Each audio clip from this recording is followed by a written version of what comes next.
What's up, YouTube, and welcome back, traders. Here we go, the four that matter. I talked about this on yesterday's video, and look at what happened, guys. So I'm looking at the 15-minute time frame, and yesterday, once everybody left the 15-minute candle, meaning the first 15 minutes of the trading day, we popped up, and I said, if we're going to continue to climb, this needed to happen here, okay? And guess what? Meta did it. They corrected. We talked about the 61%, guys, the fib, the golden zone. Microsoft did it. Netflix did it. Tesla tried and could not get past its own high from yesterday. It got up just a little bit, but I still haven't given up on Tesla. I am a buyer. I am a buyer in Tesla. So don't worry, guys. We have time. If you believe in the charts, buy yourself a little time. If something goes wrong, learn how to hedge. But the four that I talked about, we're going to call them the Fantastic Four, are doing well. All right, guys, let's do the same thing with SPX. What do we got going on with SPX? I'm going to highlight the last 2 days with SPX on the 15-minute. Okay, so again, SPX broke out of their 15-minute channel. Okay, now how did we know that SPX was going to go up? Well, I said that they need to go from high to low, right? They need to hit this golden zone. I'm going to show you something, okay? This happens every day, guys. I'm going to show you how I monetized off of this today. That's the golden zone, okay? So now I'm going to extend this out, okay? And in order for SPX, which it did, look at that. See those candles? Okay, I'm going to move this up a little bit, make it nice and big. SPX hit the golden zone and then said, see ya. Okay, so they hit their high, they came back down into 61%, and then they took off again, guys. Okay, so now the bad part for SPX is that it struggled at the end, and it had to really fight to get the closing bell as a green. All right, so let's take a look at some of the fib qualities, guys, that you need to look at. So we knew this was the high of the day yesterday, and we need to retrace back 61%, which we did. And then now we had lower lows, okay, or a lower candle, really not a lower low because we didn't go past the low. So now what we're looking at is the high. Did we beat that high? Sure enough, there it is. Okay, we finally got past it. Now we're going to look at the corrective wave wherever it started. All right, and this was the setup for the next entry. So we know that this was the beginning of the new high. So we're just going to take our fib and we're going to take it across. And you can see, and this is what I've shown you guys in the past, this is how you enter the next trade. Okay, we want to see this retrace right back to the golden zone, which it did, and went under just a bit. Okay, nothing to worry about right here, but it did its job. It did retrace back to the golden zone. Okay, so now if you're going to enter the next trade, guys, okay, very simple. We talked about this in previous videos. Okay, we're going to take the 61% area. We're going to set our stop loss right down here. We're looking at about $7. You can set up your stop loss for a 5 or a 6, depending on what you're buying with your contracts.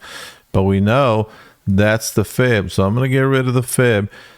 And you can see, not only did we meet target, guys, we exceeded it. Okay, so we went above target on this one, and that was an amazing trade, right? So now this is on the 15-minute. Let me show you something that helps out big time.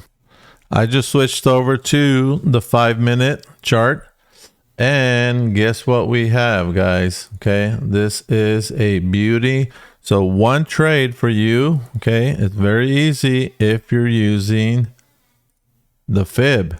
But if you're using my indicator, look at that right there. Okay. On the way to the fib level, you could have bought a put. And then, of course, your entry was here at the fib level. And who backs you up? Of course, the cloud backs you up. There it goes. My indicator gave you another entry there. And of course, another entry here. Okay.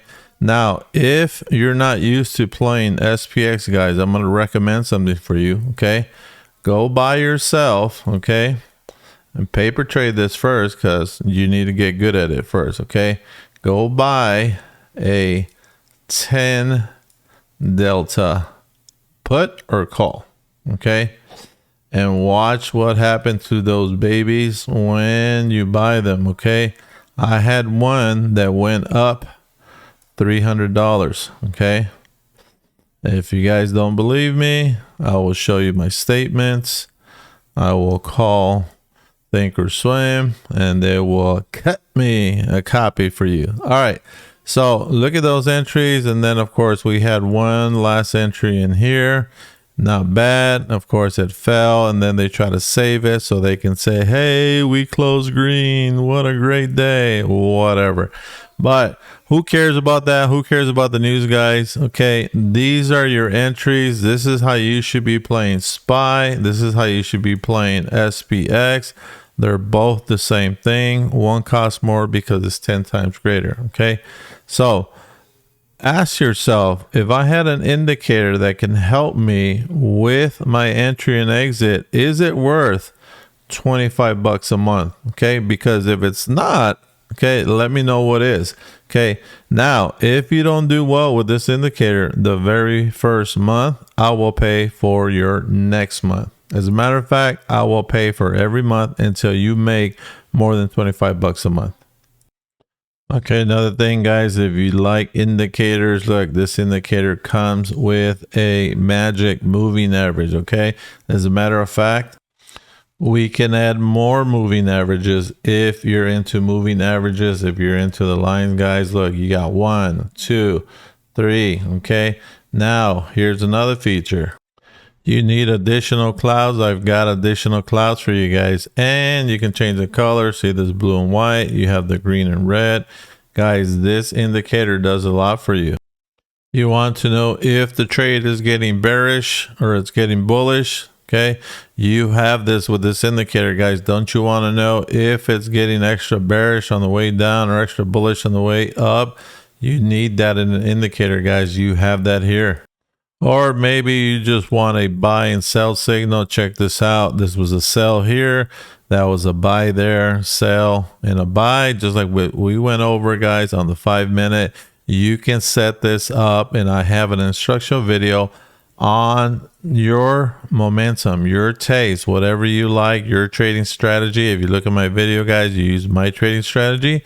You're going to love this because nobody's going to tell you when to buy or sell. Okay. That is the biggest problem for traders nowadays. 97% of the traders are losing because they don't know when to get out, guys. Okay.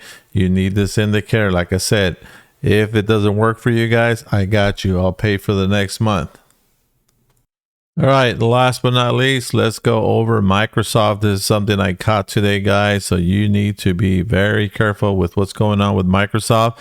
Been on a nice bull run, making a lot of all-time highs. Okay, but here's what we got. Okay, last time Microsoft was in a rising wedge. Okay, then they broke that rising wedge and came down right into perfection right there. So this worked out exactly as we do measured moves. And you know what, let's double check our Fibonacci. And what does Fibonacci tell us?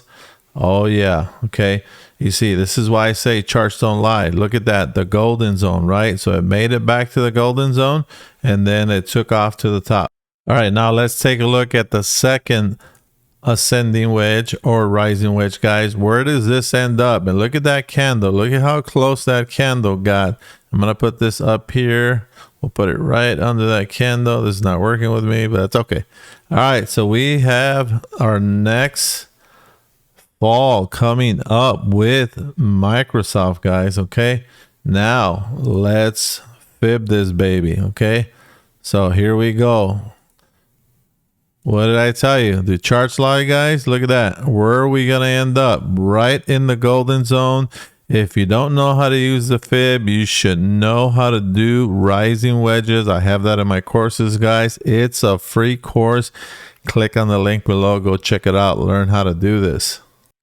All right, so that's going to put us at around the 424, 425 area. So let's mark that off here for our next videos, okay? And we'll just leave this little box, and that's going to be the goal for Microsoft. Now, if that doesn't convince you, let me show you something else, okay? We're going to take this top here, and we'll go down to that bottom, and Microsoft fell about 7%, guys. Okay, now let's take a look at the next fall. What if they go from this top down to here? Guess what? Just about 7%. Okay, charts don't lie, so be careful. Microsoft is overextended. Nothing wrong with a nice pullback and then springboard again, guys. They're gonna keep running until the presidential vote, okay? Until we vote, I think we're gonna keep running, guys. So just pointing out Microsoft, because Microsoft can affect SPX, so keep an eye out. If you're bullish right now, remember what's going on right now with Microsoft. Okay, guys, until next video, wishing you a green day tomorrow.